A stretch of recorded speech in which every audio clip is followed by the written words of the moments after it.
Okay, so I would like the class to meet Miyoko Mosby. She's 17 years old and hails from Bowie, Maryland. Her first name alone led me to believe Miyoko would have an interesting cultural background, and I was definitely correct. Her mother is of Korean and Japanese descent, while her father is African American. This blend of cultures led me to inquire about three different aspects of her life. How being raised and surrounded by American culture added its own elements to her East Asian and African American background. What's her preferential communicatory style, and what she feels about gender roles living in the U.S. and how it impacts her communication as a woman of color. So Miyoko is a name of Japanese origin, which means a beautiful girl of a beautiful generation. With her being Asian and African descent, living in America, she conveyed to me that American culture has had some influence in how she communicates. In East Asian culture, people tend to speak more quietly and communicate non-verbally, especially in public places and crowded settings.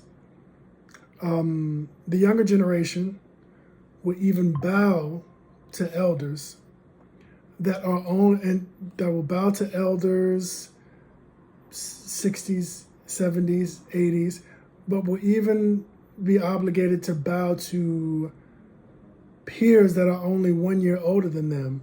And that's in this culture, in the East Asian culture, even a person that is even a couple of months older than you is considered your elder, and you're supposed to be you're supposed to think of them as a superior. You're supposed to capitulate to them being your superior, and you're supposed to show reverence to them, even if they're only a couple of months older than you, which I thought was pretty wild.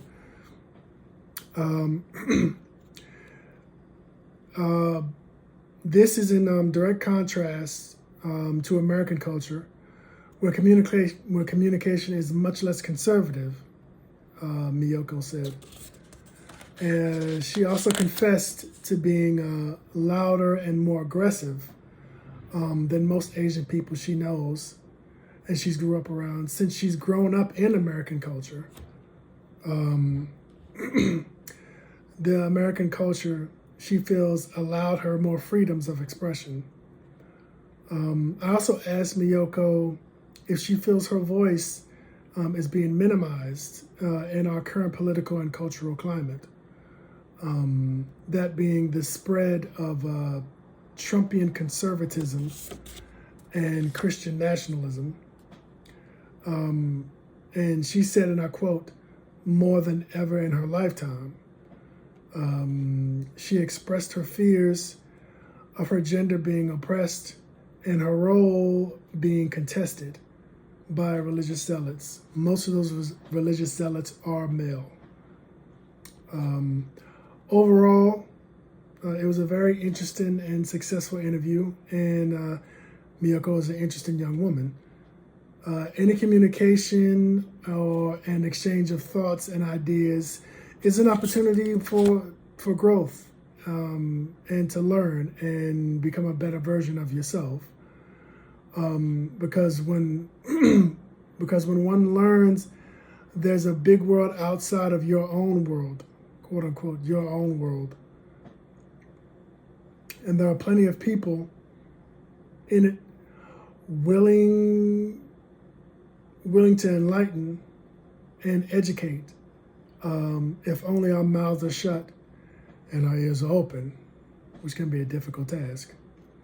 And I'm going to leave with a quote from Buddhist teachings that, quote, "we shouldn't listen to respond, but rather listen to understand. And I think people should live by that quote. So that's the end. Thank you very much.